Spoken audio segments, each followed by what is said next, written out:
مباركا فيه كما يحب ربنا ويرضاه.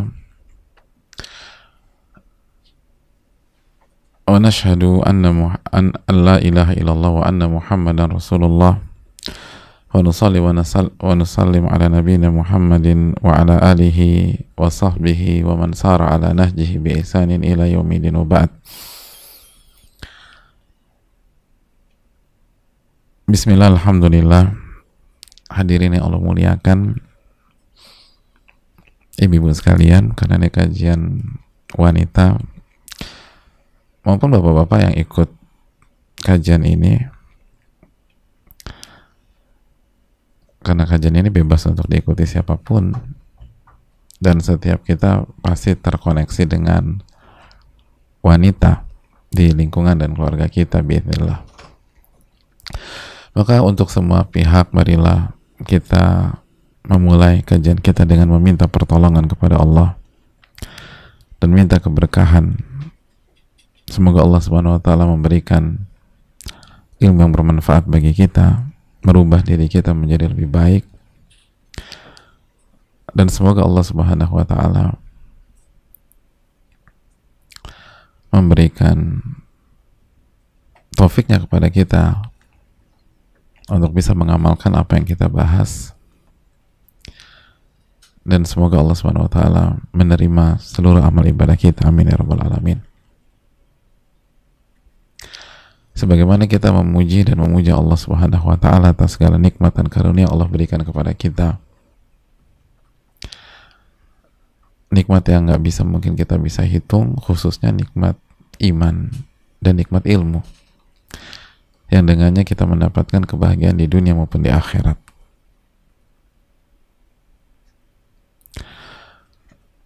Hadirin yang Allah muliakan,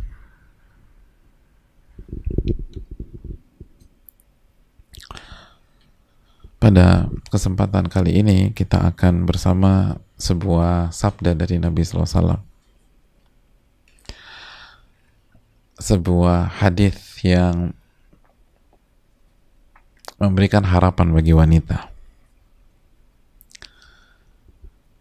memberikan optimisme kepada kaum Hawa bahwa mereka punya kesempatan besar menjadi primadona pada hari kiamat kelak.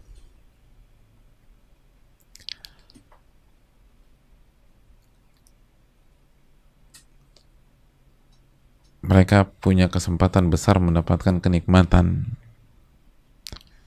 yang tidak pernah dibayangkan sebelumnya. Ma la ainun ra'at wala udhunun sami'at wala khatara ala qalbi bashar. Ma la ainun ra'at, yang gak pernah dilihat oleh mata, wala udhunun sami'at, dan gak pernah didengar oleh telinga, wala khatara ala qalbi bashar, yang tidak pernah dimimpikan, dikhayalkan, diimajinasikan oleh pikiran manusia.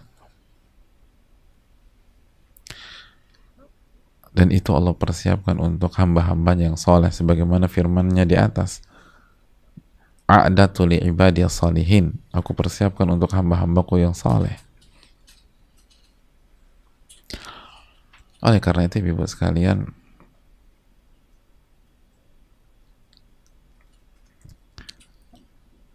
ibu-ibu harus dengar dan mempelajari hadis ini.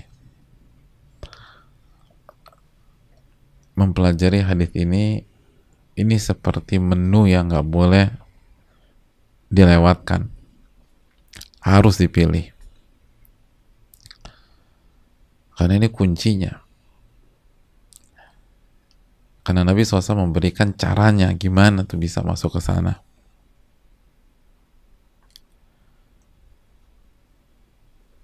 Dan yang lebih membuat wanita bernafas lega dan harus milih menu ini, menu hadis ini, karena amalan-amalan yang akan Nabi SAW sampaikan di dalam hadis ini, atau yang beliau sampaikan dalam hadis ini, Itu amalan-amalan real, semua realistis, dan ada di hadapan ibu-ibu, ada di hadapan ibu-ibu sekalian. Dan menariknya lagi, kita bukan hanya bisa menikmati surga, kita bebas masuk dari pintu manapun yang kita inginkan.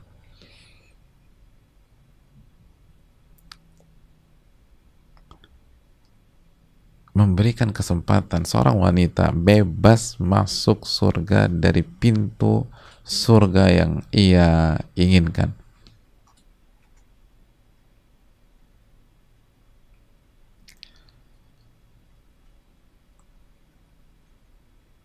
Dan yang semakin menarik lagi,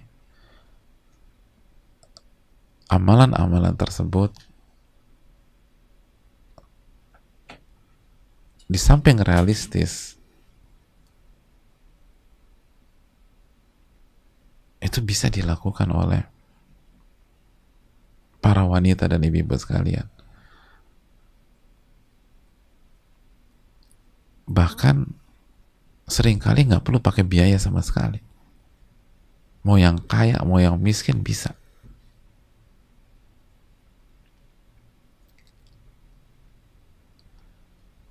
Mari kita simak hadisnya. Hadis riwayat Imam Ibnu Hibban. Hadis riwayat Imam Ibnu Hibban. Hadis riwayat Imam Ahmad.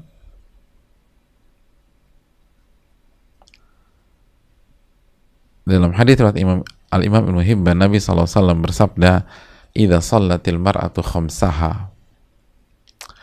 Apabila wanita mengerjakan salat 5 waktu, wa shamat syahraha, dan berpuasa di bulan Ramadan, wa hafizat farj, atau dalam riwayat Ibnu Hibban, wa hassanat farjaha, dan dia menjaga kemaluannya. Itu kalau kita terjemahkan letterlock, tapi kalau kita terjemahkan lebih nyaman, dia menjaga kehormatannya. Dan maksud kehormatan adalah kemaluan. Wa ta'at ba'laha, dan dia taat kepada suaminya. Dakhalat min ayyi abwabil jannati sya'at, maka dia akan masuk surga dari pintu surga manapun yang dia inginkan. Dan dalam riwayat Imam Ahmad, tadi Ibnu Hibban, idza shalatil mar'atu khamsaha, jika wanita mengerjakan salat 5 waktu, wa shamat syahraha, dan berpuasa Ramadan, wa hafizat farjaha, dan dia menjaga kemaluannya, wa ata'at zaujaha, dan dia taat kepada suaminya, qila laha, maka ada pengumuman nanti.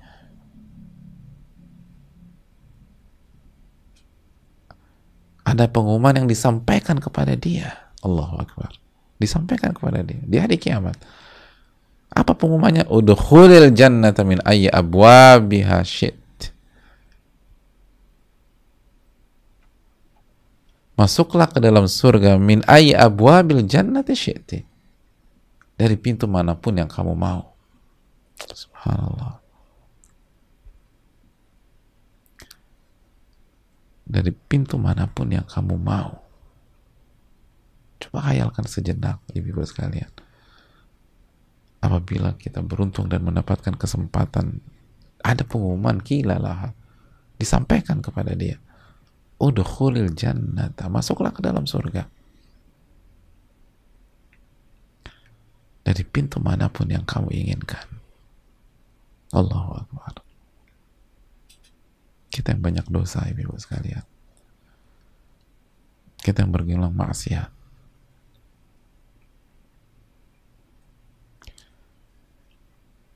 Kita yang dulu menjalani masa lalu yang kelam,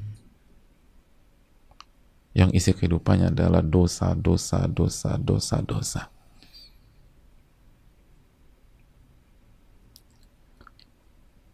Kita yang dulu buka aurat, Sehingga nggak tahu setiap hari ada berapa laki-laki yang melihat kita, lalu membuat dosa-dosa kita menumpuk.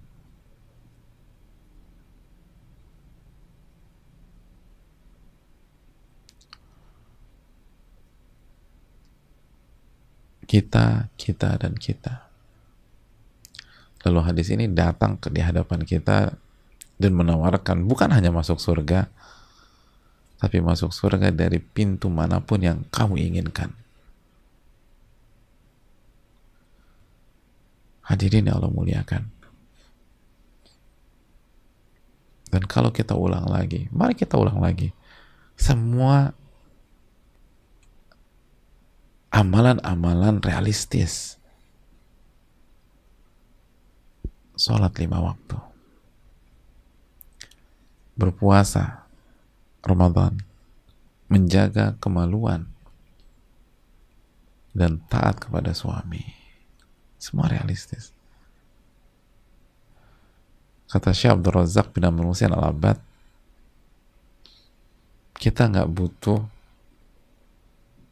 2 telapak tangan kita atau 10 jari kita untuk menghitung amalan-amalan ini. Jadi kita nggak butuh 10 jari. Kita nggak butuh kalkulator. Kalau kita bisa rubah hidup kita mulai hari ini, kita pegang hadis ini baik-baik, maka peluang itu besar kita dapatkan.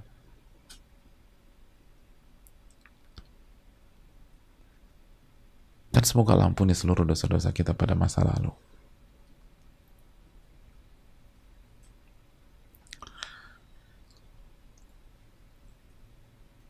Poin yang berikutnya, jemaah sekalian, mari kita bahas sejenak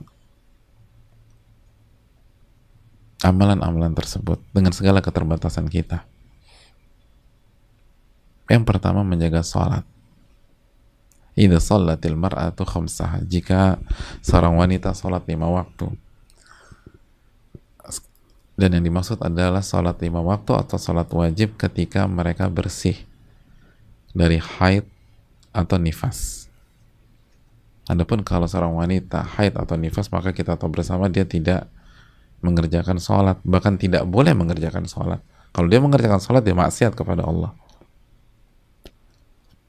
Jadi maksudnya adalah sholat ketika kondisi bersih dari haid atau nifas.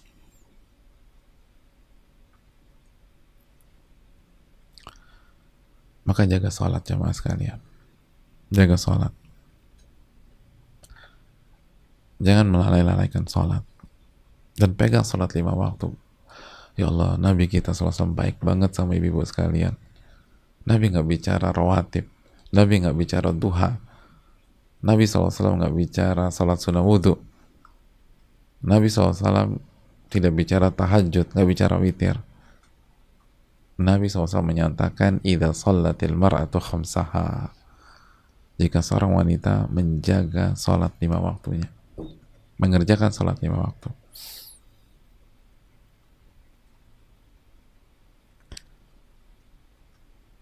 Tidakkah ini mencambuk kita, ibu-ibu? Tidakkah ini memberikan harapan besar, menumbuhkan rasa optimisme dalam diri kita? Dan wanita ya, baik akan berusaha pegang erat-erat, bahkan dia tambah. Dia akan jaga rawatib, dia akan jaga duha, dia akan jaga tahajud, dia akan jaga witir. Dan tentu saja dia bersyukur kepada Allah, lalu kepada Nabinya SAW, karena Allah dan Nabinya memberikan standar yang sangat nyaman buat dia. Sangat nyaman. Salat 5 waktu. 5 waktu. Tidak disebutkan duha di sini. Padahal duha itu penting. Tidak disebutkan rawatib di sini. Padahal rawatib itu penting. Tidak disebutkan tahajud dan witir di sini. 5 waktu.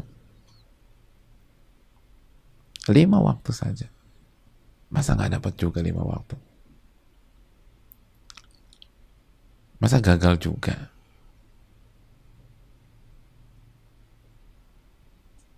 Oleh Oleh karena itu jaga baik-baik salat 5 waktu ibu sekalian, dan ingatlah banyak para ulama, atau sebagaimana dinukilkan Ibnu Qayyim rahimahullah, bahwa ulama sepakat bahwa orang yang tidak mengerjakan sholat 5 waktu sekali aja, kata para ulama, kata Ibnu Qayyim, ulama telah sepakat, tidak ada perbedaan, mereka sepakat orang yang tidak mengerjakan sholat 5 waktu sekali saja dosanya lebih besar daripada zina. Na'udzubillah, dosanya lebih besar daripada zina. Jaga sholat 5 waktu, jaga sholat 5 waktu. Yang kedua, usamat syahraha, dia berpuasa di bulannya. Apa yang maksud bulannya? Bulan Ramadan. Dia berpuasa di bulan Ramadan. Kalau dia bersih atau suci dari haid dan nifas, dan kalau pada saat itu dia haid, maka dia bayar hutang puasanya setelah Ramadan. Maka jika dilakukan itu, dia sudah memiliki kriteria kedua, puasa di bulan Ramadan. Puasa di bulan Ramadan.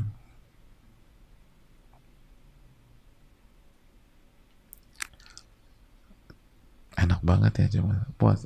Nabi nggak mengatakan puasa Senin Kamis, walaupun puasa Senin Kamis itu bagus banget. Nggak bicara Ayyamul Bid,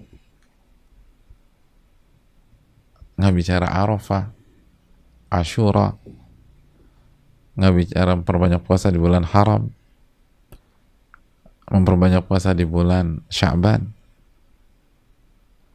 Nabi nggak bicara 6 hari bulan Syawal, tapi hanya mengatakan jaga Ramadan nih, ibu-ibu jaga Ramadan, kata Nabi.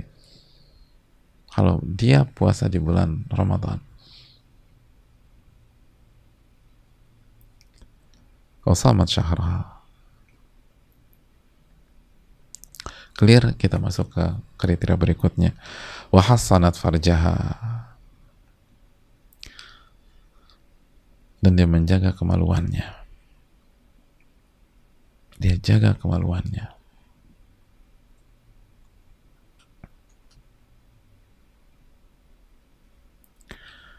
Ini hal yang perlu kita jaga baik-baik jemaah sekalian. Kita tahu bahwa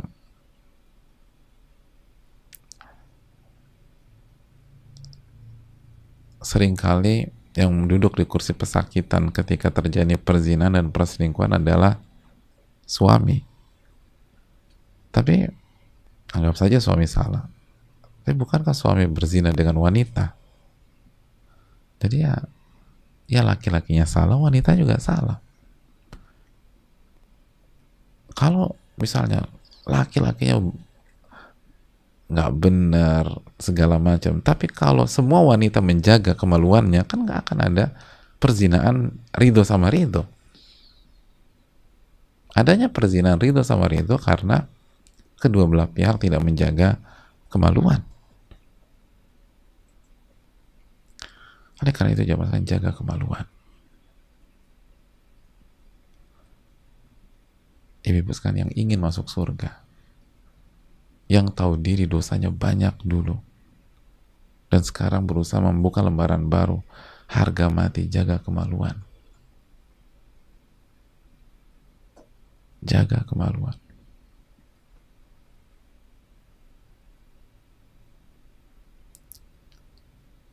Itu harus benar-benar dipertahankan.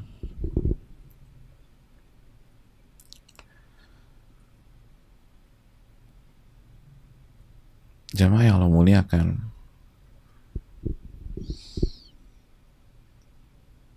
dan menjaga kemaluan itu adalah sifat yang tidak bisa dipisahkan dengan orang-orang beriman yang imannya baik.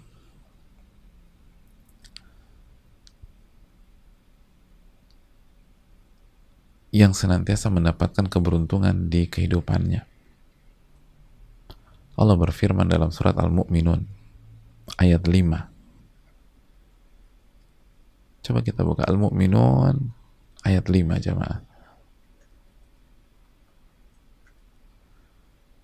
Siapa orang-orang beriman?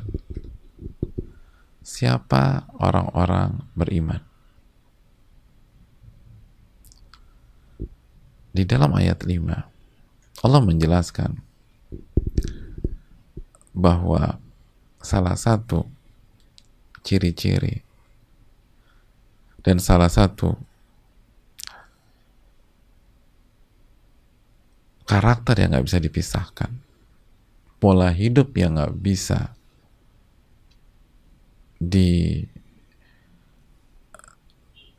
atau berjauhan dengan seorang mukmin adalah walladzina hum li furujihim hafidhun, yaitu orang-orang yang menjaga kemaluannya, orang-orang yang menjaga kemaluannya.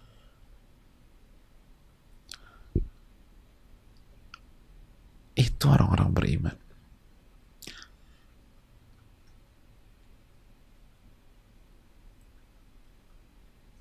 Dan kalau kita mundur ke belakang, kalau kita buka ayat satunya, Allah berfirman, qad aflahal mu'minun, sungguh telah beruntung orang-orang yang beriman. Lalu ayat berikutnya Allah menjelaskan tentang karakter pertama. Mereka adalah orang-orang yang salatnya khusyuk, alladzina hum fi salatihim khashi'un. Mereka adalah orang-orang yang salatnya khusyuk. Lalu mereka nggak suka dengan hal yang sia-sia, yang buang-buang waktu, yang nggak bermanfaat. Di dalam ayat ketiga Allah berfirman, walladzina hum 'anil lagwi mu'ridun. Mereka berpaling dari hal-hal yang nggak ada gunanya. Lalu di ayat keempat Allah menjelaskan, dan di antara sifat mereka adalah mereka itu selalu membayar zakat. Walladzina hum lizzakati fa'ilun. Mereka bayar zakat. Baru di ayat kelima, walladzina hum li furujihim hafidhun. Mereka menjaga kemaluan mereka. Lalu di ayat ke-6, kecuali di hadapan pasangan mereka, istri mereka,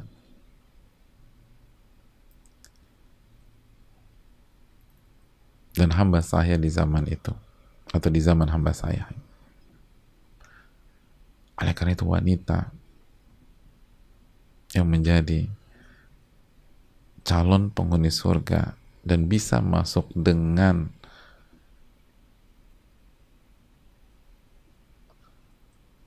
tiket dari manapun pintu surga yang dia pilih, syaratnya harus menjaga kemaluan. Karena itulah karakter orang-orang beriman. Dia akan jaga. Dia akan jaga. Baik ketika dia single, apalagi ketika dia berstatus istri. Oh, itu lebih lagi. Wong single aja dia harus jaga, apalagi status sebagai istri. Gak boleh dia berkhianat.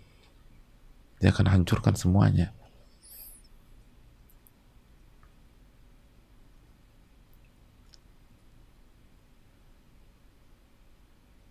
Lihat ayat tadi Al-Mu'minun.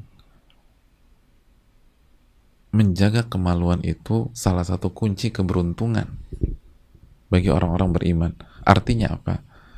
Jika kita tidak menjaga kemaluan kita, baik laki-laki atau wanita. Jadi ini bukan tentang untuk ibu-ibu aja, suami-suaminya juga. Tapi karena ini kajian ibu-ibu dan ini hadis tentang ibu-ibu, kita tekankan ibu-ibu sekalian. Tapi ini berlaku kedua belah pihak. Kalau kita nggak jaga kemaluan kita, kita akan jauh dari keberuntungan. Artinya apa? Lawan dari keberuntungan apa? Sial, apes kan? Lihat aja kehidupannya. Oh, berantakan. Berantakan. Dan kalau terkesan sukses di dunia, dia akan kena di alam kubur dan di hari kiamat nanti.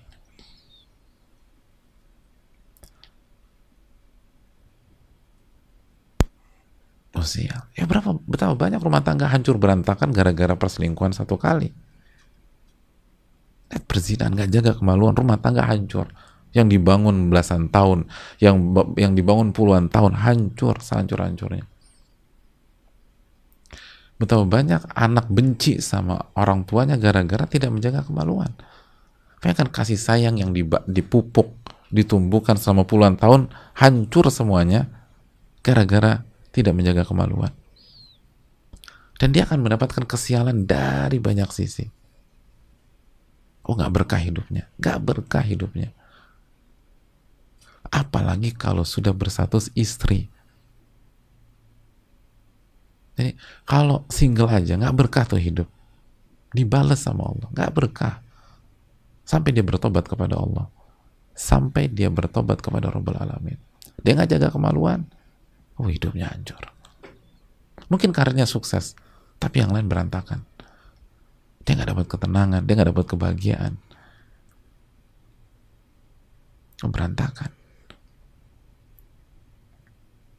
Karena itu tadi, qad aflahal mu'minun, telah beruntung orang-orang yang beriman. Siapa mereka? Di antaranya menjaga kemaluan. Jadi jadi jangan berpikir ketika misalnya kita main belakang, pasangan kita nggak tahu, suami kita nggak tahu, suami kita lagi dinas atau keluar atau seterusnya, terus kita DM-an atau kita WA-WA-an atau sampai terjadi kita nggak jaga kemaluan. Jangan pernah berpikir bahwa misi itu akan berhasil. Karena Allah yang maha melihat kita ketika kita WA-WA-an, DM-an, berkomunikasi di belakang suami kita. Allah yang melihat itu semua menyatakan Anda tidak akan mendapatkan keberuntungan. Jadi jangan berpikir misi itu akan berhasil. Walaupun suami kita nggak tahu. Sampai wafat suami kita nggak tahu. Suami kita pikir kita Masya Allah, istri yang soleha, istri yang baik, istri yang menjaga. Padahal ketika suami kita pergi, nggak ada, atau keluar rumah, atau safar, atau dinas, atau studi lagi, atau pelatihan, atau seminar, kita main belakang. Nggak ada yang tahu, kecuali Rabbul Alamin. Kecuali malaikat-malaikat Allah Subhanahu wa Ta'ala. Itu akan membuat hidup kita berantakan di dunia, apes kita, sial kita, dan di akhirat kita kehilangan hadis ini, kita terancam kehilangan hadis ini, kita terancam kehilangan hadis ini, kita terancam kehilangan surga jamaah.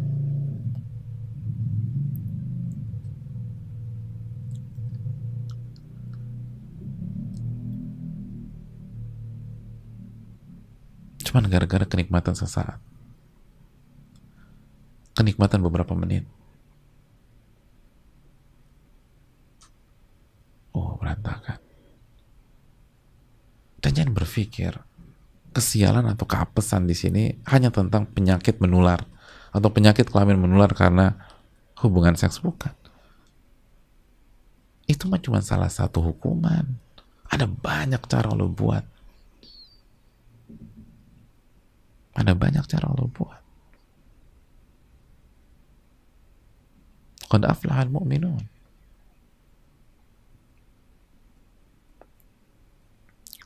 Beruntung orang-orang beriman yang menjaga kemaluannya. Berarti pemahaman mafhum mukhalafah yang tidak menjaga kemaluan bermasalah.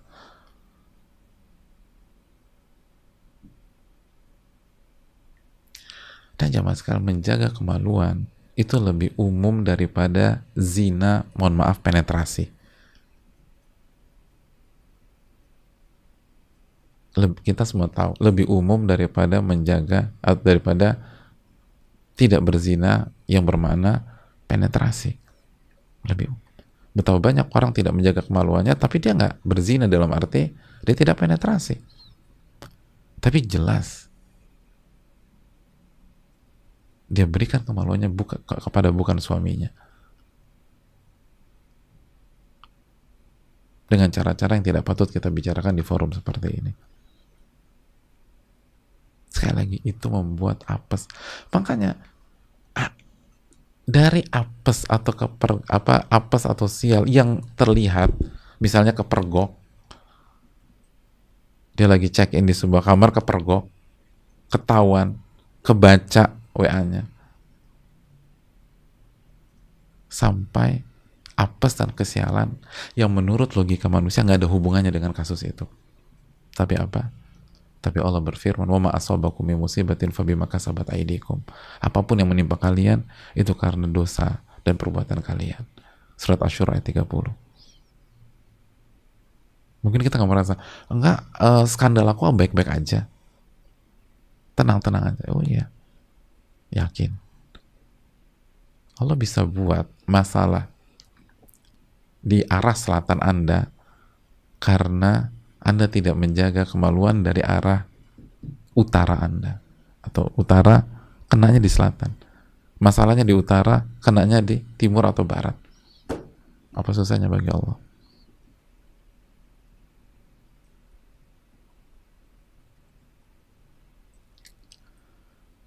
Dan jangan berpikir kesialannya di H+1 atau di saat itu. Bisa jadi di saat itu nggak dikasih apa-apa, terkesan nggak dikasih apa-apa. Setahun kemudian, 2 tahun kemudian, 5 tahun kemudian, 10 tahun kemudian. Oh, kalau kita nggak bertobat-tobat dan nasuha, oh berat jamaah, berat. Hidup akan dihantui itu terus dan kena aja.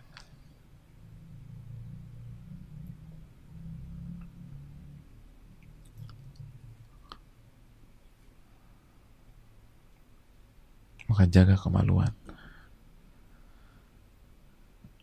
Ingat, ini bukan tentang sebatas zina yang berkaitan dengan penetrasi. Jaga hijab kita. Ketika Allah berbicara tentang zina, apa larangan Allah Subhanahu wa taala, atau apa kalimat dan diksi yang Allah gunakan? Allah berfirman dalam surat Al-Isra ayat 32, "Wala taqrabuz zina innahu kana fahishatan wa sa'a sabila." Dan janganlah kalian dekati zina. Jangan dekati. Jangan dekati. Karena zina itu keji dan buruk. Keji dan buruk. Jangan pernah dekati zina.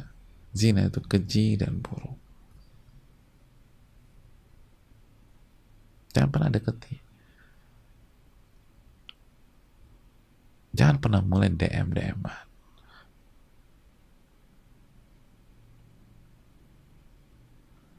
Jangan pernah mulai telepon-teleponan yang gak jelas. Jangan pernah memulai komunikasi jika arahnya ke sana.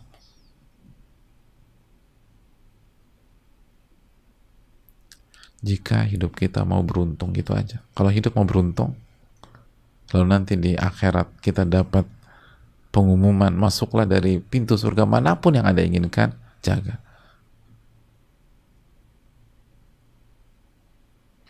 Dan khususnya ibu-ibu sekalian,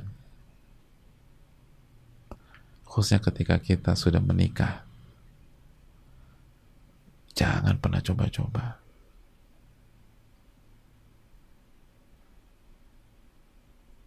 Itu fatalnya minta ampun. Cukuplah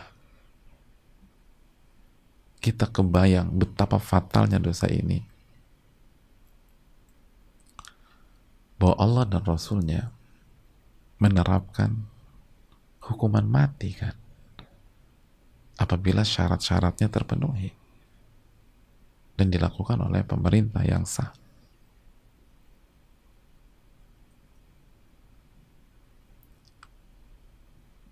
Oh, itu mengerikan.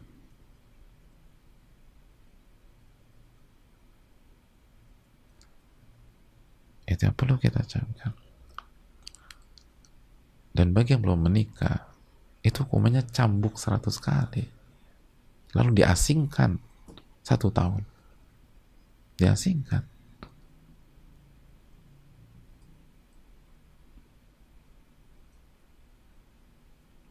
Ini masalah nggak mudah. Maka jaga. Dan bagi yang dulu pernah khilaf, taubatan nasuha, nyesel minta ampun. Taubat sepanjang hidup, taubat dalam masalah ini. Karena kita nggak pernah tahu taubat kita diterima Allah apa tidak. Jangan kepedean. Inti tobat itu penyesalan, tunjukkan penyesalan kita. Karena kalau Allah nggak terima tobat kita, itu seumur hidup itu bisa sial terus. Seumur hidup bisa sial terus. Seumur hidup bisa sial terus. Dan kalau Allah kasih kenikmatan, bisa-bisa istidraj itu. Bukan benar-benar berikan, itu istidraj. Gara-gara dosa-dosa kita yang belum kita tobati dengan sungguh-sungguh. Dengan sungguh-sungguh.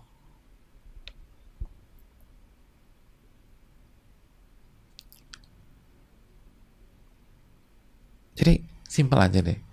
Gimana sih penyesalan seseorang kalau dia duduk di kursi tersangka gitu ya, atau terdakwa, tersangka di depan pengadilan, dan dia akan divonis mati. Gimana sih penyesalannya tuh kayak apa?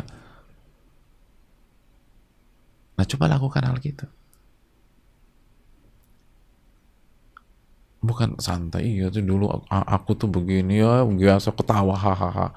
Hadirin, itu bukan penyesalan. Penyesalan itu setiap ada pembicaraan mengarah ke sana, mungkin air mata kita menetes, apalagi wanita. Keluarkan air mata Anda, tangisilah dosa-dosa yang lalu. Karena kalau Anda nggak menangis di dunia, jangan sampai Anda menangis di akhirat. Dan nangis di akhirat nggak ada gunanya. Kalau di dunia, itu salah satu tanda pertobatan kita, tobatan nasuha. Sebagian ulama mengatakan, at-taubatu dumu'. Taubat itu air mata penyesalan. Itu yang zinanya sekali. Gimana yang zinanya 2 kali, 3 kali, 4 kali, 5 kali? Dia pikir nggak akan dibiarkan begitu saja? Enggak. Sial. Lawan dari keberuntungan. Sial. Mafhum mukhalafah.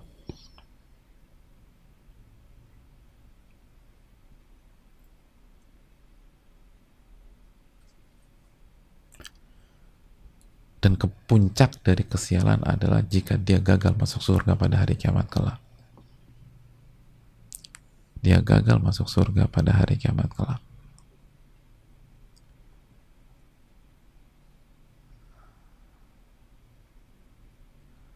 Dan hadirin yang Allah muliakan, masalah ini bukan sebatas hak suami loh. Saya tahu ada laki-laki suami, saking cintanya sama istrinya selingkuh, zina, dimaafkan sama suaminya, dan istrinya jalan terus, atau nggak berubah-berubah. Sebagaimana sebaliknya kan, ada banyak laki-laki berzina karena saking cintanya, ketergantungannya, istrinya udah deh. Hadirin, apakah dengan sebatas suami kita ridho kepada kita, itu dosa zina bisa terhapus? Enggak kan? Gak bisa. Harus tobat sama Allah.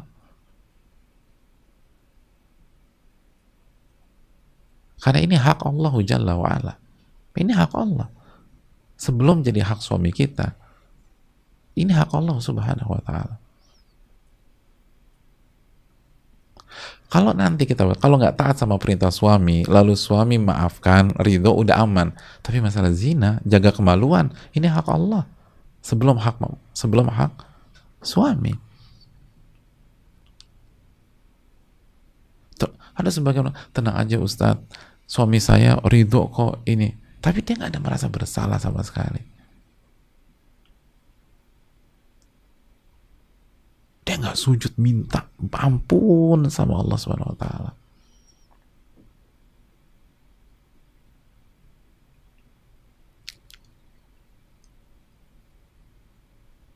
Ada suami Anda nggak mau permasalahkan. Bahkan kan di sebagian tempat atau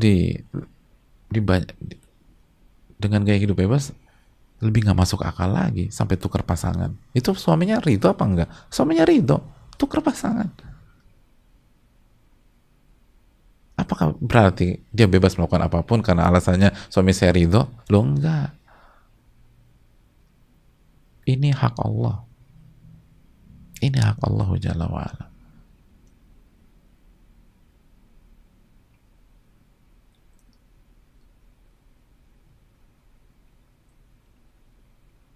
Ya kita nggak tobat nasuha dan tobat seumur hidup lah, minta ampun sama Allah.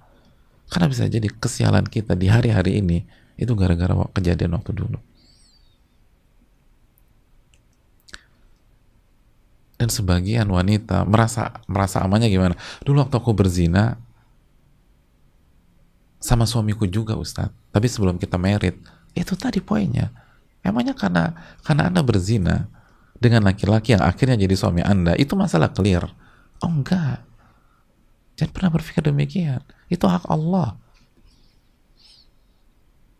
Kan banyak orang begitu. Enggak, dia nggak merasa bersalah. Kenapa? Karena dia pikir dia tidur dan dia berzina dengan laki-laki yang akhirnya menikahi dia, dan ia lakukan itu dalam sebuah ikatan rumah tangga yang sah atau pernikahan yang sah. Lalu dengan santainya sebagian pihak mengatakan, kan sama-sama aja Ustaz, rasanya sama kok. Oh, beda. Pada saat Anda belum menikah, Anda nggak menjaga kemaluan Anda.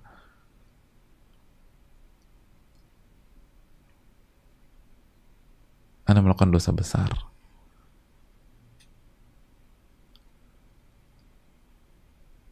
Dan itu mengundang kesialan.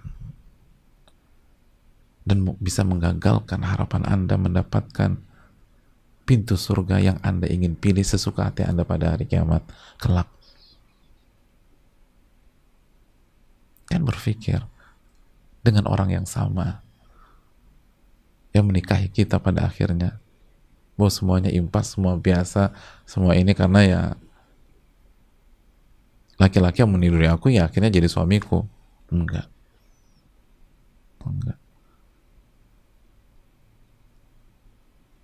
Ini tentang status Anda sebagai hamba Allah, status Anda sebagai seorang muslimah, status Anda sebagai seorang mukminah yang Allah perintahkan untuk menjaga kemaluan Anda. Dan Allah janjikan keberuntungan dan pemahaman terbaliknya, kalau Anda langgar itu, Anda akan sial. Dan puncak kesialan, gagalnya masuk surga.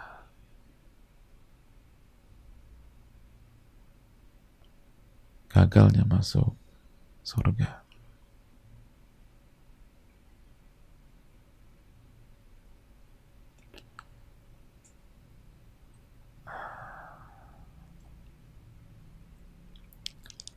Hati-hati.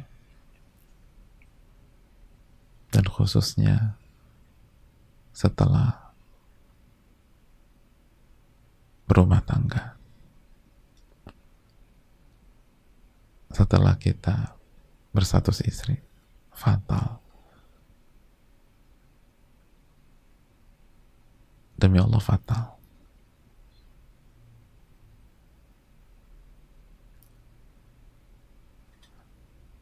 Makanya hadirin Allah muliakan, ciri-ciri wanita istri soleh adalah dalam surat An-Nisa 34 yang sudah sempat kita bahas, hafidhatun lil ghaibi bima hafidhallah. Itu wanita menjaga hak suaminya ketika suaminya nggak ada, menjaga dirinya, menjaga kemaluannya, dan menjaga harta suaminya ketika suaminya tidak ada.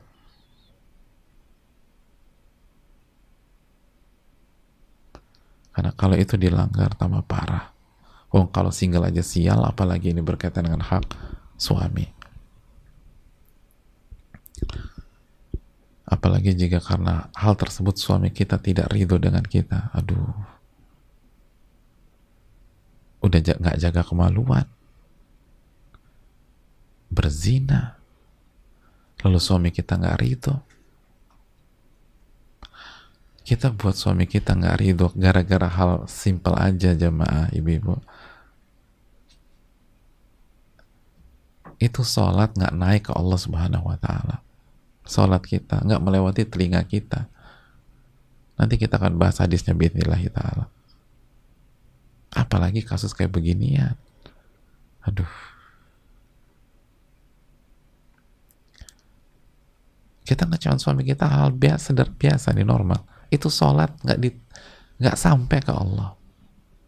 Sholat nggak sampai. Nah kalau sholat aja nggak sampai, ya kak gimana kita mau masuk surga? Kalau sholat kita aja nggak nyampe, gimana hidup kita mau berkah?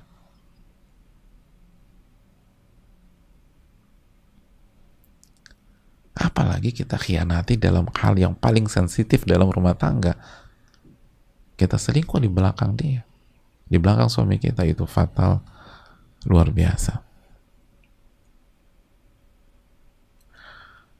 Yang terakhir jamaah sekalian, wa ata'at ba'laha. Yang terakhir agar kita dapat tiket itu, kita taat kepada suami kita.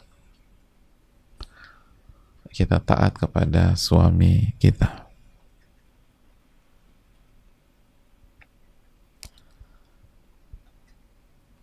Kita taat kepada suami kita.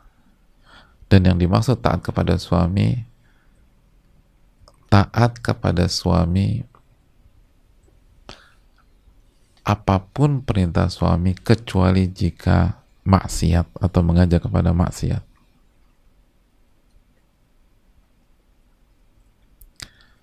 Selebihnya harus taat. Selebihnya harus taat.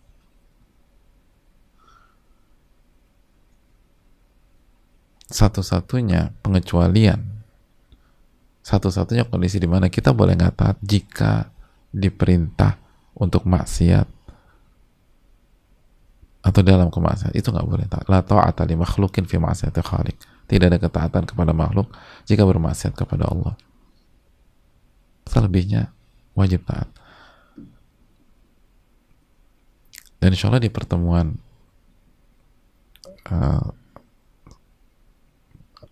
yang lain, insya Allah kita akan bahas secara detail tentang ketaatan kepada suami. Tapi secara garis besar dulu, taat kepada suami itu secara baik hal kecil, apalagi hal besar, kecuali jika maksiat, itu aja. Jadi pertanyaannya kalau diperintah suami ini maksiat atau bukan, gitu aja. Bukan aku nggak bisa, aku nggak mau, aku tapi kan enggak, bukan itu. Mau masuk surga nggak? Mau masuk surga dari pintu yang bebas dia inginkan nggak? Pertanyaannya simpel. Kalau diperintah suami dan kita bingung nih, ini maksiat atau bukan, itu aja. Kalau bukan, bismillah, jalan.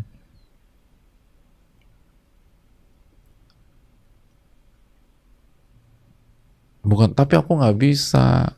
Kamu kan tahu aku gimana. Aku kan bukan tipikal seperti itu.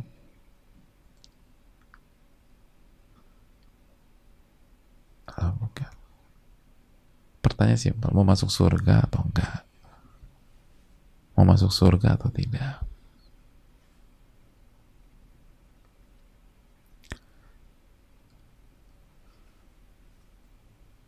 Jika hal-hal ini disempurnakan, maka kita akan masuk surga biidznillah ta'ala. Hadirin yang Allah muliakan, pelajaran yang berikutnya,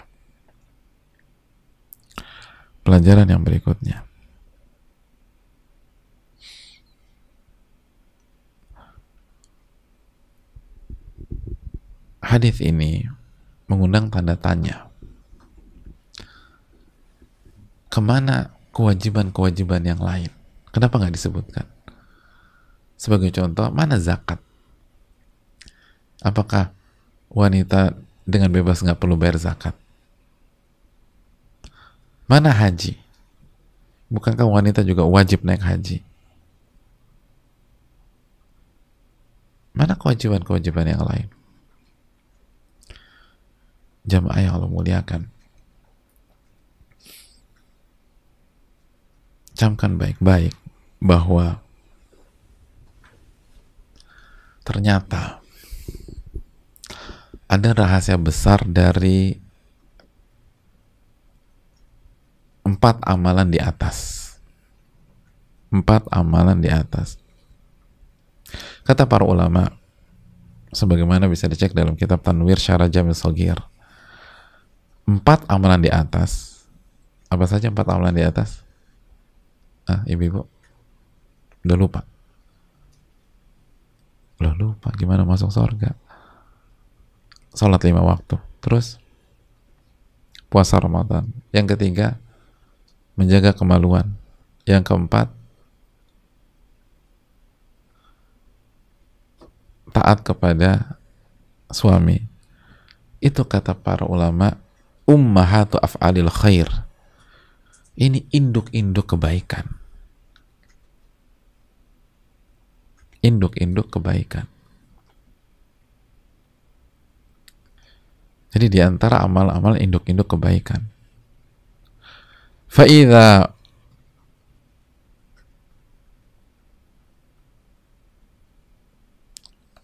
wufiyat biha ukita syarra ma adaha. Kalau seorang wanita bisa total dalam menjaga 4 amalan ini,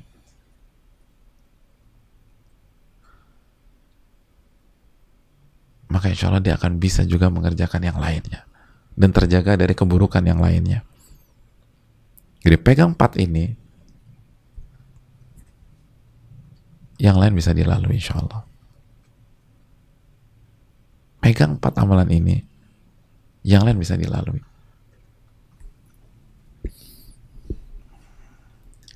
Makanya sebagian ulama yang lain mengatakan, atau sebelum itu ya, ambil contoh misalnya sholat. Apa firman Allah tentang sholat dalam surat Al-Ankabut ayat 45? Allah berfirman, inna sholata tanha anil fahsya'i wal munkar. Sesungguhnya sholat itu mencegah perbuatan keji dan mungkar. Sesungguhnya sholat itu mencegah perbuatan keji dan mungkar. Jadi kalau seorang wanita benar-benar menjaga sholat 5 waktunya, maka dipastikan dia nggak akan gibah. Asal sholatnya benar. Dia nggak akan gibah, dia nggak akan suka fitnah, dia nggak akan suka hoax, dia nggak akan suka ngomongin orang, dia nggak akan berbohong, dia nggak akan adu domba,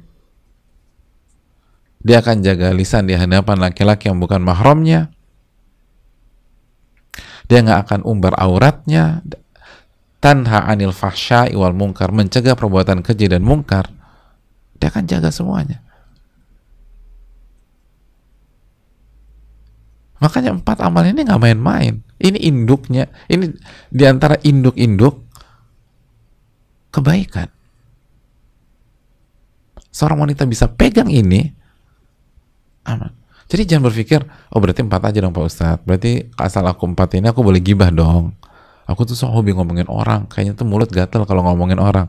Oh berarti Anda nggak ngerti hadis ini. Hadis ini maksudnya, ini 4 amalan, induk. Kalau bisa pegang ini, yang lain bisa. Puasa Ramadan. Puasa itu melatih kita untuk mengatakan tidak pada yang haram.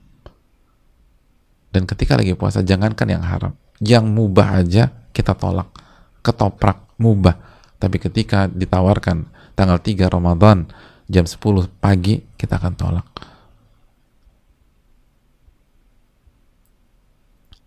Mentok-mentok kita minta bungkus, lalu dimakannya pas maghrib, kita akan tolak.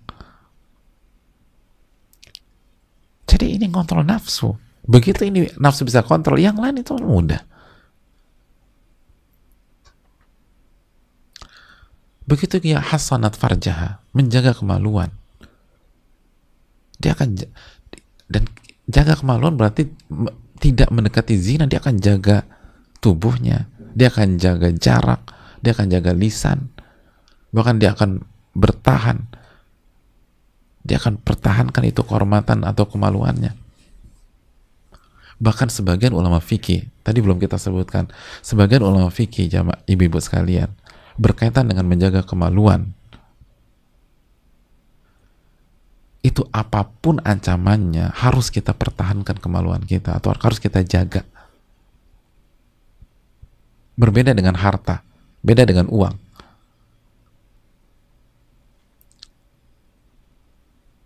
Uang itu atau barang, ibu-ibu apalagi pakai tas branded misal mahal atau bawa uang cash atau bawa emas, lalu ada yang nodong, lalu diancam, serahkan tas kamu atau serahkan tas ibu atau saya tusuk dan ibu mati. Ibu punya dua opsi, mau dilawan atau serahkan. Kata Allah, kembalikan kepada masalah. Kalau mau serahkan, serahkan aja. Udah serahkan harta, jaga nyawa, karena diancam. Tapi kata sebagian para ulama, kalau diancam kemaluan, jangan, nggak boleh dikasih, nggak boleh dikasih.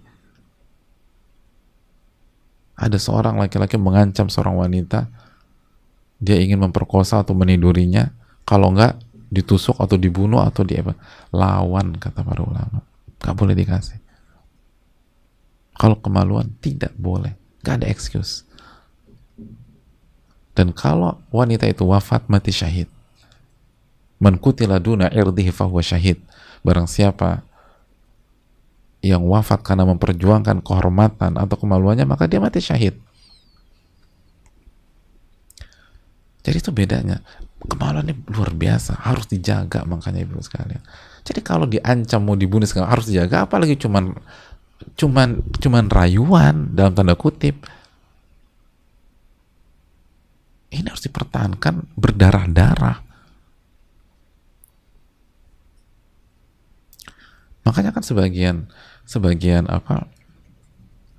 wanita menjadi korban pelecehan atau pemerkosaan itu karena nggak berani melawan. Walaupun kita sangat respect, pasti berat, nggak mudah. Kan kita bisa mengerti perasaan mereka dan kita harus dukung. Kita harus kasih dukungan moral dan semangat agar tidak trauma dan seterusnya. Tapi yang perlu kita koreksi adalah harus berani ngelawan. Kalau harta kasih aja udah. Dia minta apa? Dia minta uang cashku berapa, 5 juta. Terus kamu apa? Aku kasih. Bagus, udah kasih aja deh. Tapi kalau kehormatan tidak. Itu dijelaskan sebagian para ulama fikih, diantaranya Al-Imam Muhammad bin Shalih Al-Utsaimin. Ini menunjukkan bahwa bagaimana wanita harus mati-matian menjaga kehormatan atau kemaluannya. Jadi ini induk. Jadi kalau wanita punya prinsip menjaga dirinya kayak begitu, insya Allah maksiat-maksiatan dia bisa jaga. Bismillah. Lalu taat kepada suami. Jujurlah ibu-ibu sekalian. Emangnya taat kepada suami gampang? Oh susah. Tapi tanpa sadar, itu adalah edukasi kehidupan yang sangat bagus buat kita. Kalau kita bisa sukses, kita berarti bisa meredamkan hawa nafsu kita. Kita bisa menundukkan dan mengontrol ego dan emosi kita. Dan itu akan berdampak ke amal-amal yang lain. Ini bukan tentang hanya taat kepada suami. Ini tentang menekan ego wanita, hawa nafsu wanita, dan emosi wanita. Kalau ia bisa, maka ia akan sukses insya Allah. Makanya 4 ini induk. 4 ini induk. Terus yang berikutnya, salah satu jawabannya kenapa yang lain nggak dilibatkan, selain 4 ini induk, 4 ini adalah gambaran bagaimana wanita yang sudah menikah itu menjalankan kehidupannya. Artinya apa? Wanita yang sudah menikah, dia jaga 2 hak. Yang pertama hak Allah, lalu hak suaminya. Maka dia akan masuk surga. Itu yang dijelaskan oleh para ulama seperti Imam Ahmad bin Abdul Halim ketika menjelaskan hadis ini. Al-mar'u idza tazawwajat kana zawjuha amlak biha min abawaiha wa ta'a wa ta'atu zawjiha 'alaiha aujaba. Seseorang wanita kalau menikah, maka suaminya lebih berhak dibanding kedua orang tuanya. Maka taat kepada suaminya itu lebih wajib daripada yang lain, kecuali Allah Subhanahu wa taala. Jadi sekali lagi, 3 amalan, sholat, puasa, menjaga kemaluan, adalah amalan-amalan induk yang berkaitan dengan hak Allah. Sholat, puasa, menjaga kemaluan adalah amalan-amalan induk yang berkaitan dengan hak Allah. Taat kepada suami adalah amalan induk yang berkaitan dengan suami. Kita pegang 2 ini, insya Allah kita masuk surga. Dan jamaah sekalian, hak Allah harus dikedepankan dibanding hak suami. Makanya kata para ulama, lihat penyebutan taat kepada suami. Coba kita buka lagi hadisnya, terjemahannya. Penyebutan taat kepada suami itu di terakhir setelah 3 amalan yang berkaitan dengan hak Allah. Sholat, lalu puasa Ramadan, lalu menjaga kemaluan, baru setelah itu mentaati suami selama tidak maksiat. Lihat terakhir, kata para ulama, bagaimana dijelaskan dalam kitab At-Tanwir Syarah Jami' Shaghir, ada pesan kenapa disebutkan terakhir. Itu menunjukkan prioritaskan hak Allah baru suami. Prioritaskan Allah baru suami. Nomor 1 kan Allah baru suami. Karena 3, sholat, puasa, jaga kemaluan, itu Allah, Allah, dan Allah.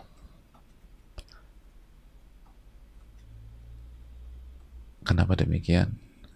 Karena salah satu penyebab gagalnya wanita jadi wanita salehah, padahal dia udah jadi wanita baik-baik, bukan wanita nakal, ternyata karena dia lebih mencintai suaminya dibanding cinta kepada Allah. Ternyata karena dia menomorsatukan suaminya di atas Allah Subhanahu wa taala.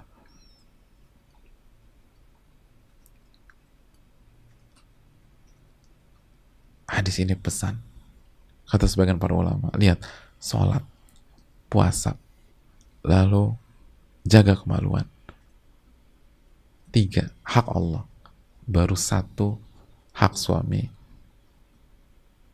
atau 1,5 kalau mau dikatakan, karena menjaga kemaluan setelah hak Allah, hak suami ketika kita menikah 1,5, 2,5 versus 2,5 baru 1,5. Sekali lagi, dan ini harus dicamkan khususnya bagi yang hijrah, karena peluang bagi ibu-ibu atau wanita yang hijrah untuk lebih cinta kepada suami dibanding cinta kepada Allah itu lebih besar daripada peluang dia nggak sholat 5 waktu misalnya, karena udah hijrah. Peluang dia lebih cinta kepada suami daripada cinta kepada Allah itu bisa jadi lebih besar daripada peluang dia tidak puasa Ramadan. Jangankan yang sudah hijrah, yang belum hijrah biasanya puasa Ramadannya komplit, apalagi yang sudah hijrah. Tapi ujiannya justru di suaminya, bukan karena perselingkuhan, bukan karena pengkhianatan, justru karena lebih cinta kepada suami daripada cinta kepada Allah. Dan ketika menunaikan hak suami, tidak ada niat takarrub kepada Allah, karena dalam hatinya hanya suami, suami, suami. Dan itu menghancurkan kita sebagai seorang wanita. Dan ingat, Allah itu pencemburu. cinta sama suami jelas, tapi harus tahu posisinya ada di mana, selalu di bawah cinta kepada Allah dan cinta kepada Rasul Sallallahu Alaihi Wasallam. Lihat ini, puasa hak Allah, sholat hak Allah, puasa hak Allah, jaga kemaluan hak Allah, baru taat kepada suami.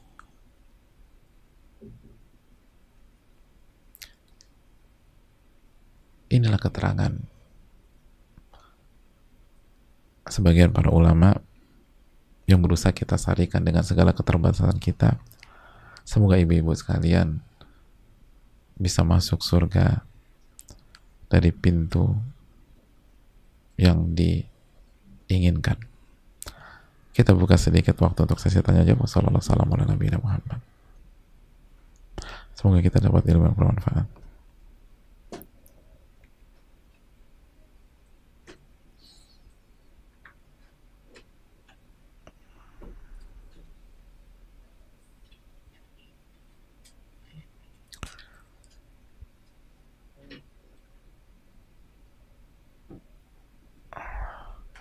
Iya, kita mulai.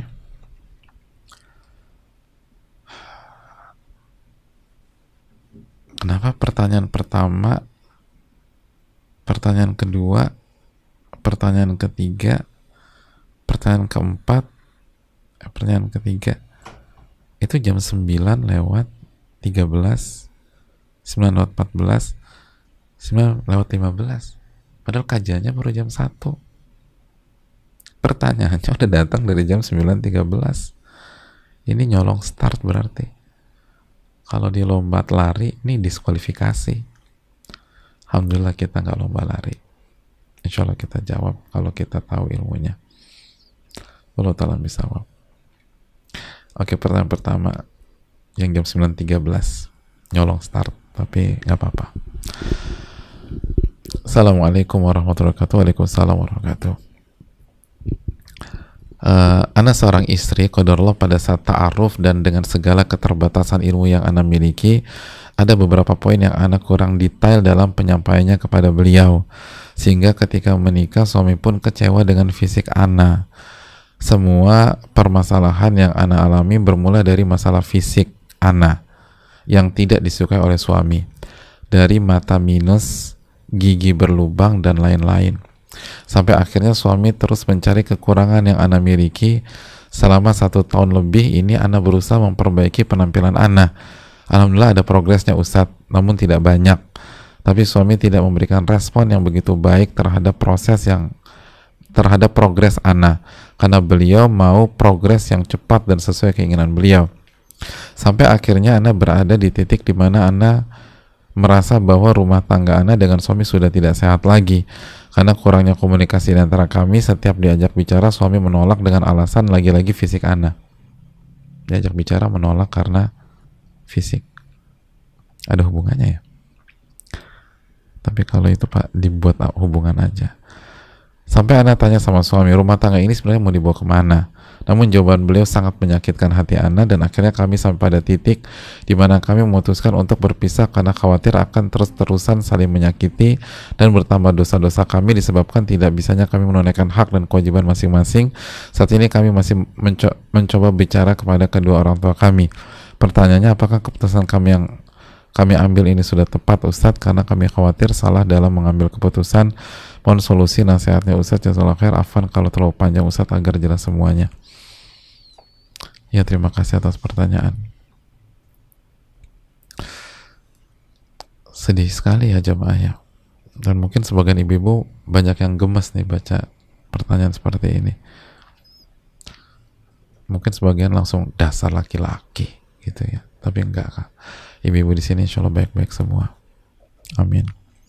Gini loh jemaah sekalian, ini salah dari awal.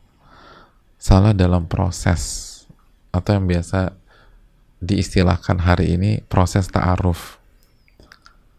Jadi tidak, itu kan yang harus kita ingatkan, kita itu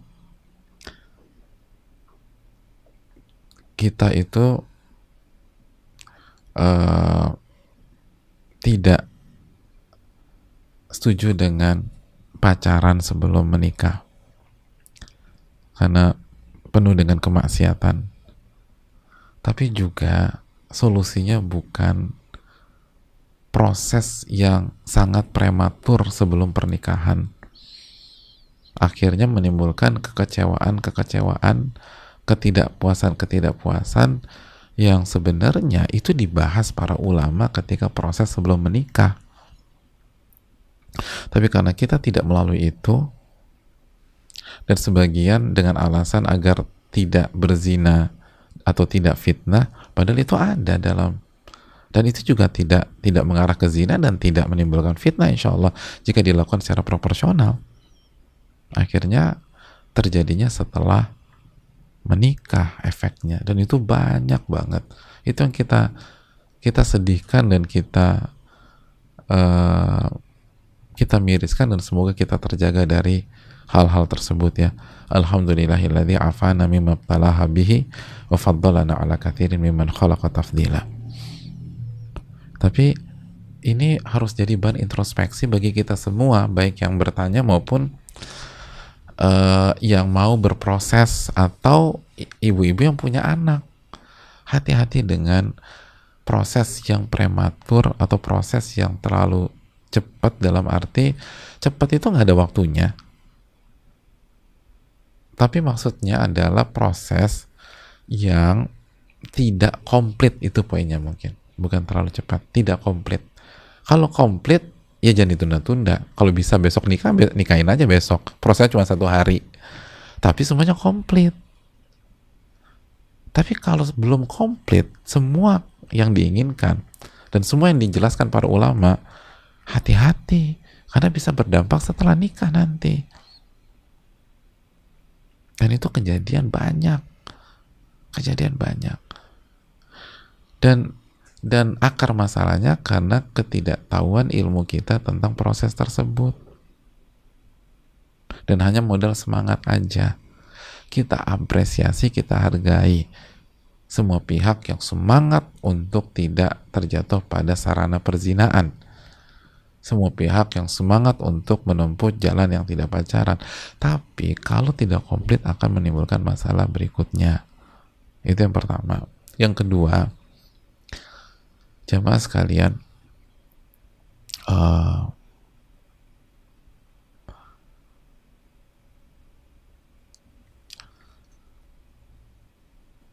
yang perlu kita camkan, faktor fisik itu dianggap loh oleh para ulama, bahkan sekali lagi sampai sekali Thabit bin Qais yang dijamin surga aja, istri beliau minta cerai karena faktor fisik. Karena tujuan menikah itu agar ditolong oleh Allah, yuridul afaf, kita ingin menjaga diri dari zina. Menikah itu yuridul afaf, menjaga diri atau menjaga kehormatan. Dan untuk menjaga kehormatan, minimum ada standar minim gitu loh, yang kalau itu terpenuhi kita bisa jaga diri. Dan setiap orang tuh beda-beda, makanya disuruh nazar, melihat, dan harus cek, dan itu panjang pembahasannya. Jadi memang faktor fisik memang dijadikan pertimbangan. Jadi mohon maaf banget sama akhwat yang bertanya, memang faktor fisik dijadikan bahan pertimbangan, dan bukan berarti yang bertanya ini nggak cantik atau jelek, enggak, karena ini kan relatif.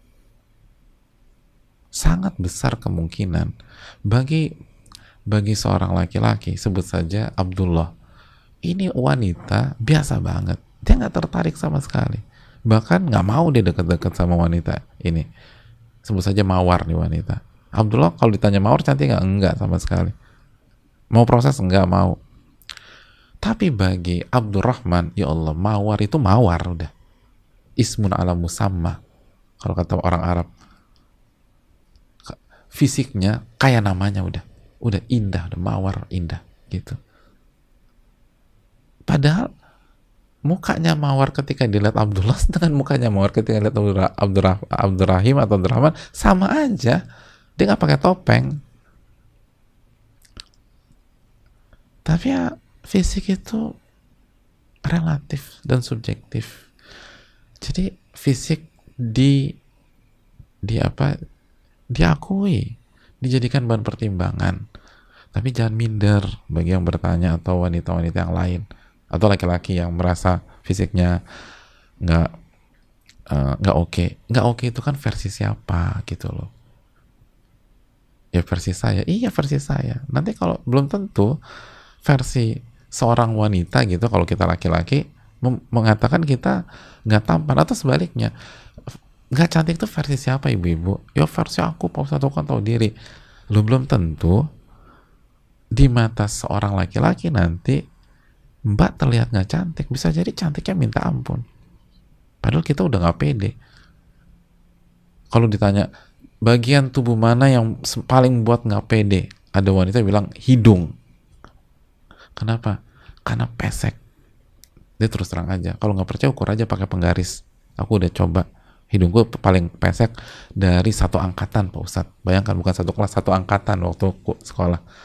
Tapi dia dapat jodoh seorang laki-laki ganteng, tampan, kaya, soleh. Dan ketika ikhwanya ditanya, apa faktor fisik yang paling membuat Anda yakin nikah sama wanita ini? Itu dia bisa jawab, hidungnya. Loh kok bisa? Padahal hidung bagian yang paling membuat si wanita ini minder. Tapi bagi laki-laki enggak. Hidungnya.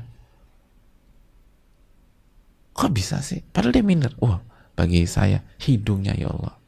Imut-imut, minimalis.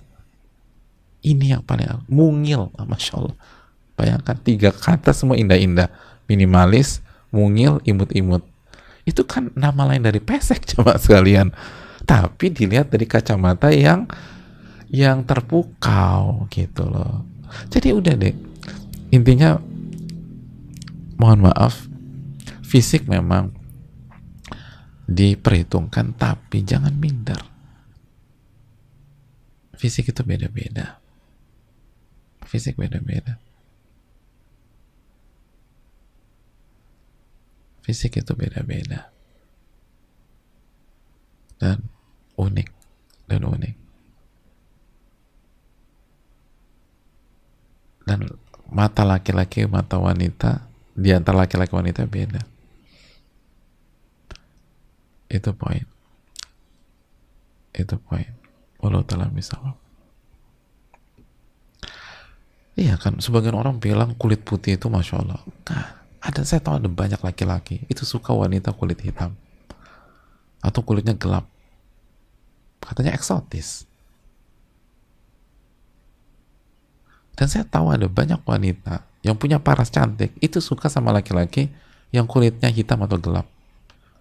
Ngeliat laki-laki kulit putih atau yang bersih nggak, biasa aja. Tapi ngeliat yang gelap atau yang hitam, kata mereka itu baru cowok, Ustadz, gitu katanya. Cowok tuh gitu. Saya kira semua relatif lah. Ini poin yang berikutnya. Jangan buat langkah mengakhiri pernikahan dulu. Masing-masing fight dulu. Walaupun sekali lagi Nabi SAW mengamini ketika istrinya Thabit bin Qais ingin bercerai karena faktor fisik. Tapi pertanyaan besar, apakah kita sudah bertakwa kepada Allah semaksimal mungkin sebelum kita melihat ke pintu perceraian? Kalau ingin solusi, bertakwalah. Dan bertakwa jangan setengah-setengah, semaksimal mungkin. Jadi masing-masing pihak pertahankan dulu rumah tangga ini dengan semaksimal mungkin, lalu lakukan langkah-langkah berikut. Yang pertama, perbaiki ibadah, perbaiki sholat, khususnya sholat, perbaiki zikir, lalu coba datang ke ahli ilmu minta nasihat, coba datang berdua minta nasihat, lalu hati ini penuhi dengan zikrullahi azza wa jal, mengingat Allah dan mengingat perbuatan-perbuatan Allah, dan jangan hati ini dihabiskan untuk mengingat makhluk. Lalu kita lihat apakah masih bisa dipertahankan terus atau tidak. Dan saya rasa sebelum memutuskan hal tersebut, lagi-lagi minta nasihat secara khusus ke ahli ilmu. Wallahu ta'ala bishawab. Dan jangan lupa perbanyak istighfar dan taubat. Dan si suami juga jangan salahkan istri karena fisik istri. Memang tadi lihat istrinya jujur, karena keterbatasan ilmu istri dia nggak cerita, atau ada yang nggak dia ceritakan. Tapi pertanyaannya, kenapa suaminya nggak nanya waktu itu? Kenapa suaminya nggak nanya? Nanti suaminya jawab lagi, ya aku nggak tahu juga Ustadz. Ya sama-sama kan berarti. Jadi jangan nimpakan kesalahan ke wanita atau ke istri kita aja. Berat loh, apalagi wanita. Kita laki-laki tuh lebih gampang cuek masalah fisik ketika dikritik dibanding wanita cuek terhadap fisiknya ketika dikritik. Itu berat bagi wanita. Kita harus mengerti perasaan itu. Oleh karena itu, kenapa nggak nanya? Kan gini, simpel gini. Laki-laki nih, ketika mau menikah, artinya dia mau melangkah untuk menjadi apa? Menjadi suami, Ustaz. Oke, selain nama lain dari suami, sebagai pemimpin, maka dia harus tahu dong spek semuanya dan apa unsur yang dibutuhkan untuk jadi pemimpin. Dan salah satunya masalah fisik, dia harus cek. Maka ini kesalahan kedua belah pihak, dan mari istighfar dan introspeksi diri. Assalamualaikum warahmatullahi wabarakatuh. Kita lanjutkan.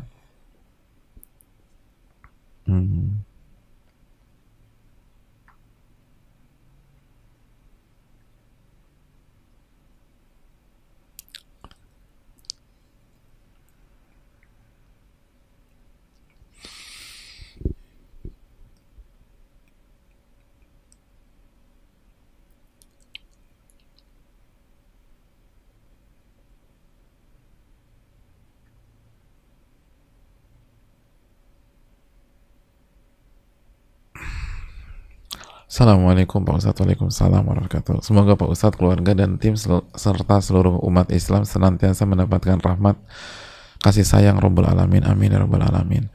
Pak Ustadz ingin bertanya, saya memiliki anak yang merupakan cucu pertama dari pihak saya, ibunya, dan suami saya, bapaknya. Oh, Masya Allah. Jadi anak kita ini cucu pertama dari dua kubu, dua kutub kita dan kutub suami kita. Seru nih biasanya nih. Benar kan? Sehingga anak saya menjadi rebutan. Hampir tiap akhir pekan kami harus mengunjungi nenek. Bahkan tiap bulan kami harus menginap di kedua nenek. Saya melihat ada perubahan pada karakter anak saya. Setiap mereka di rumah nenek, mereka cenderung manja dan matre. Dan mana hal itu mereka tidak lakukan di rumah. Saya pernah minta agar mengurangi jadwal menginap ke rumah nenek kepada suami saya. Namun suami saya berkata, orang tua kita sudah tua. Ya iya, namanya juga orang tua. Orang tua kita sudah tua. Mau kapan lagi kita nyenengin mereka? Kamu nggak lihat wajah bahagia orang tua kita ketika cucunya datang? Ya. Apa yang harus saya lakukan Pak Ustadz? Di satu sisi saya ingin berbakti kepada orang tua, tapi di sisi lain saya khawatir dengan pendidikan karakter anak saya. Jazakallah khair Ustadz. Iya, makasih banyak. Semoga Allah memberkahi ibu yang bertanya dan suaminya ya, yang punya spirit berbakti sama orang tua mereka. Ini Masya Allah. Jadi pertama bersyukur dulu. Bersyukur punya suami kayak begini, yang punya semangat berbakti dan menyenangkan orang tua kita semua. Susah loh punya suami kayak begini. Jadi tolong dijaga dan disyukuri, jangan dikeluhi dulu. Yang kedua, jamaah sekalian, tetap berbakti kepada orang tua harga mati, tapi menjaga hati anak-anak juga harga mati. Dan ini kendalanya. Secara umum memang kondisinya demikian kalau anak kecil sama kakek neneknya, kecuali yang dirahmati oleh Allah, kecuali diberikan taufik. Tapi banyak kasus sulit karena kakek nenek itu secara umum, mohon maaf, itu kesulitan menemukan kata tidak di dalam kamus mereka kalau ketemu cucu-cucunya. Jadi kalau kakek nenek itu biasanya kamusnya paling sering ketemu kata halalan toyibah, semuanya halalan toyibah. Kalau nyari kata di kamus kakek nenek itu yang paling sering ketemu itu boleh, boleh, boleh, boleh, halal, halal, halal, halal. Pokoknya semua dikasih. Nggak ada, jarang banget ada kata haram dalam kamus kakek nenek. Kata tidak boleh dalam kamus kakek nenek. Yang ada semua dihalalin. Nggak semua tentu saja. Dan kalau nggak bener nggak usah baper. Justru semakin kita baper kayaknya bener nih. Gitu. Tapi insya Allah ibu-ibu dijaga oleh Allah ya. Jadi hadirin yang Allah muliakan, ini yang jadi kendala. Peraturan yang kita bangun secara disiplin itu bisa runtuh hanya dalam 2 jam di rumah kakek nenek. Gitu loh. Kita udah bilang, pokoknya nggak boleh jajan somai. Tukang somai lewat. Gitu. Dan anak-anak kita kan biasanya pinter-pinter. Tukang somai lewat, dia ke neneknya, bukan ke mamanya. Terus pasang muka sedih. Gitu loh. Atau misalnya kasih bahasa-bahasa nggak langsung, kayaknya somai itu enak banget ya nek ya, gitu. Ya udah, mau kamu? Pesan dong. Kayaknya tuh berbakti sama orang tua gitu loh. Padahal ini modus ini, emang anak-anak ini cerdas-cerdas. Kenapa? Nggak boleh sama mama. Udah, bilang sama mamu, nenek yang suruh kamu makan somai. Bener nek? Bener. Ya udah beli deh, menang 1-0. Jadi ini masalahnya. Anak-anak kita ini pinter-pinter. Kenapa? Karena orang tuanya kan pinter-pinter, masya Allah. Ya anaknya pinter-pinter juga. Jadi bisa jadi itu satu rumah yang ngontrol tuh anak-anak kecil, bukan kita sebagai orang tuanya atau kakek neneknya. Dan itu banyak kejadian. Jadi sebenarnya penguasa rumah itu anak-anak. Penguasa rumah itu anak-anak. Dia bisa ngatur semuanya. Hanya dengan 1-2 menit tangisan, semua diatur sama dia. Kita briefing setengah jam nggak ada yang dengar gitu loh, masya Allah. Anak-anak cuma nangis dong 1 menit, semua satu rumah, luar biasa. Tapi ini pelajaran penting loh buat ibu-ibu. Gini loh, fenomena anak yang mengatur semuanya dengan segala kelucuan, tingkah polanya, itu pelajaran bagi kita. Tidak semua pihak yang mengendalikan kondisi itu yang paling kuat secara power. Enggak juga. Kan wanita kan sering kali dibilang wanita makhluk lemah, nggak punya kekuatan, kalah lah, makanya ini jadi nggak bisa ngapain. Enggak. Kalau ibu-ibu bisa bermain cantik, ibu-ibu bisa mengarahkan rumah tangga ibu-ibu dengan cara yang baik dan ke arah yang lebih baik. Walaupun secara power suami lebih kuat, tapi kalau wanita bisa bermain cantik, itu suami bisa diarahkan menjadi lebih baik lagi. Lihat anak-anak kecil. Mereka bisa kontrol orang tua. Orang tua ada 2. Kakek nenek dari 2 kutub. Kakek nenek 4. Jadi 4 tambah 6. Om tante. Itu kalau om tante cuma 1. Kalau setiap masing-masing pihak om tantenya ada 15. Jadi mereka bisa kontrol 50 orang atau 40 orang dengan kelucuannya, dengan kepolosannya. Tapi nggak polos juga sih. Mereka tuh trik-trik gitu tuh jago. Tapi terkesan tuh tanpa pakai power, itu poinnya. Tanpa pakai power. Allah telah bisa. Mungkin itu. Jadi kesimpulannya apa? Ya kesimpulannya ya. Kesimpulannya harus ada kesamaan visi misi. Dudukan semua. Anak ngumpul, brief. Jelaskan sama kakek neneknya bahwa ini loh keinginan kita, mimpi kita, cita-cita kita. Tolong kooperatif dan tolong semuanya satu frekuensi. Walaupun nggak mudah. Apalagi itu tadi ya, kita nih sayang banget sama kakek nenek, tapi terus terang nggak mudah. Walaupun di brief tuh kakek nenek tuh biasa ngangguk-ngangguk. Ya. Tapi kenyataannya udah begitu ngeliat muka melasnya cucu, udah lupa semua brief yang dilakukan. Ya namanya juga kakek nenek orang tua ya, nggak ngeliat wajah cucunya melas aja suka lupa, apalagi ngelihat wajah cucunya udah melas. Jadi itu wajar. Jadi kita sabar-sabar, terus kekuatan doa dan frekuensinya diatur, frekuensi berkunjungnya diatur, dan anak pun juga di brief dan harus tegas. Wallahu ta'ala bishawab.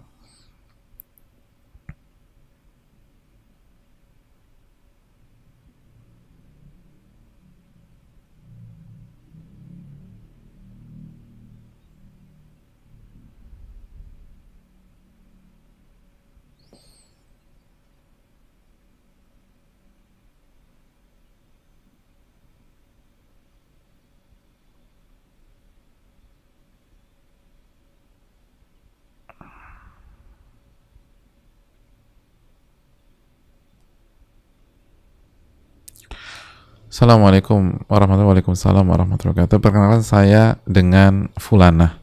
Nggak usah disebutkan namanya ibu-ibu ya.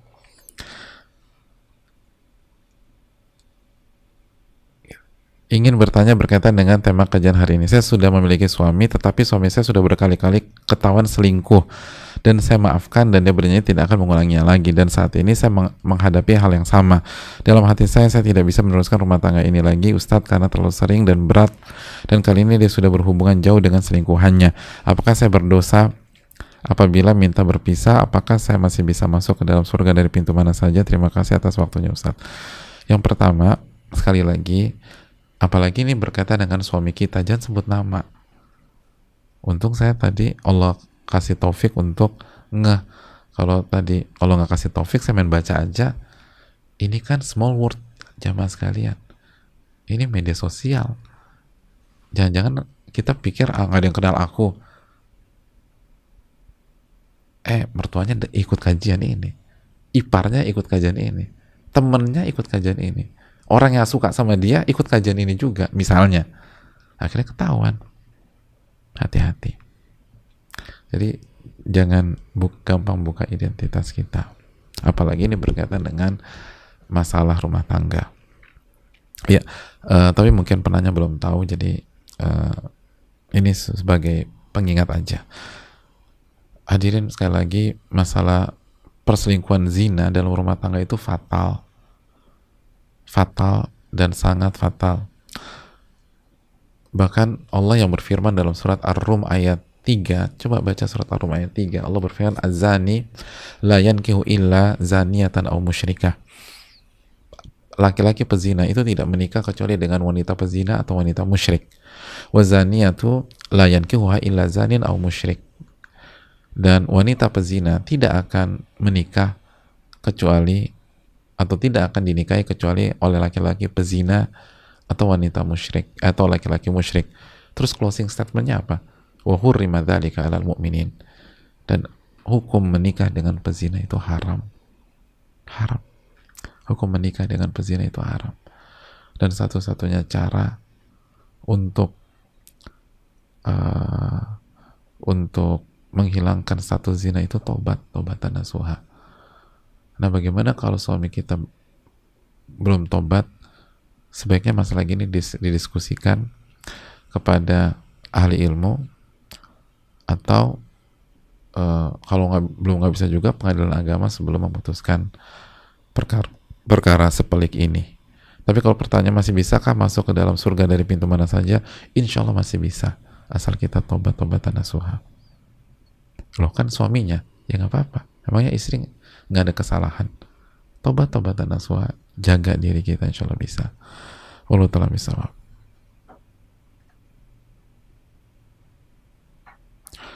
Ya Allah, pertanyaan ibu-ibu tuh panjang-panjang banget ya. Panjang kali lebar ini. Tapi kita hargai.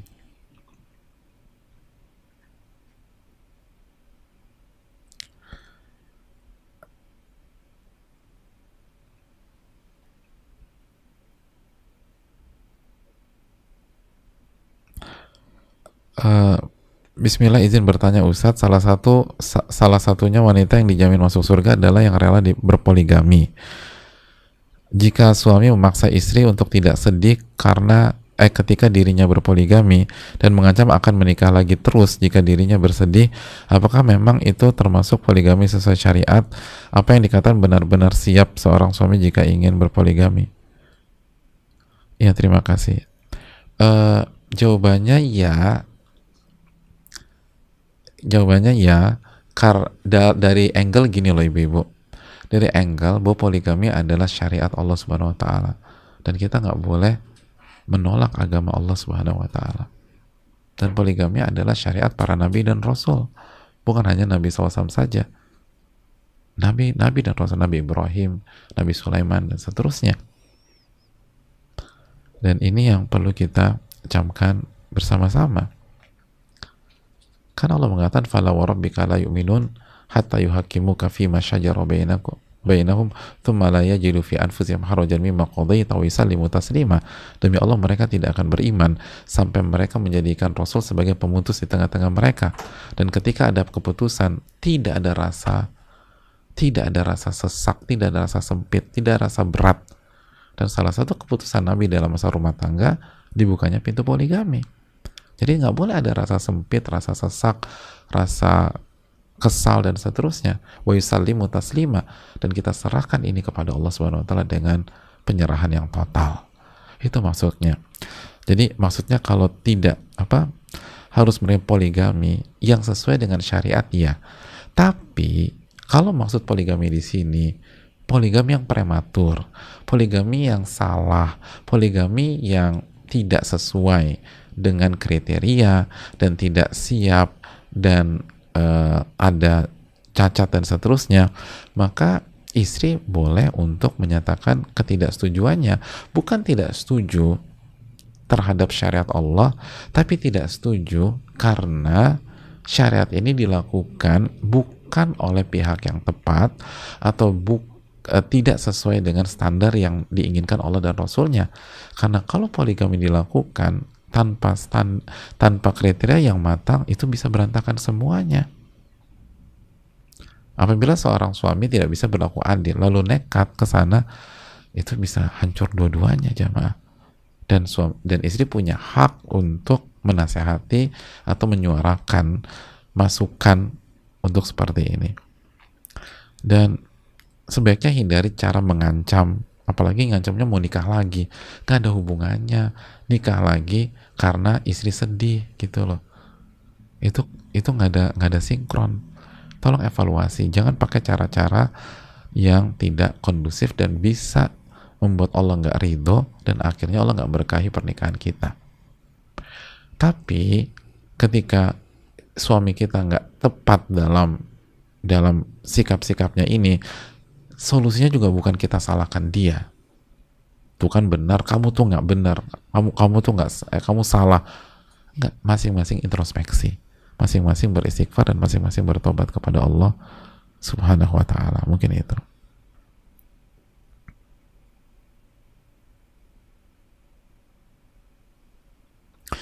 Saya rasa cukup ya jamaah sekalian. Mohon maaf banyak pertanyaan yang nggak bisa terjawab karena waktu dan karena ilmu juga, dan yang belum terjawab insya Allah sudah mendapatkan pahala bertanya dan semoga akan memberikan keberkahan, karena bertanya itu taqarrub, mendekatkan diri kepada Allah. Allah yang suruh fas'alu ala dzikri in kuntum la ta'lamun, bertanyalah kepada ahli ilmu kalau kalian nggak mengetahui. Surat Al-Anbiya ayat 7. Dan semoga bisa dijawab di kesempatan lain, dan jangan kapok, karena walaupun ustadznya nggak jawab, tapi kalau kita jujur dalam bertanya, semoga di kesempatan terjawab atau Allah jawab dengan cara yang lain. Itulah keberkahan. Jadi kalau Allah suruh nanya, udah tanya aja, dijawab nggak dijawab, itu kita serahkan sama Allah Subhanahu Wa Taala. Terima kasih banyak, semoga Allah memberikan ilmu yang bermanfaat dan menjaga rumah tangga kita, keluarga kita, dan semoga Allah Subhanahu Wa Taala menerima amal ibadah kita. Subhanakallahumma wa bihamdika, la ilaha illa anta, astaghfiruka wa atubu ilaik. Assalamualaikum warahmatullahi wabarakatuh.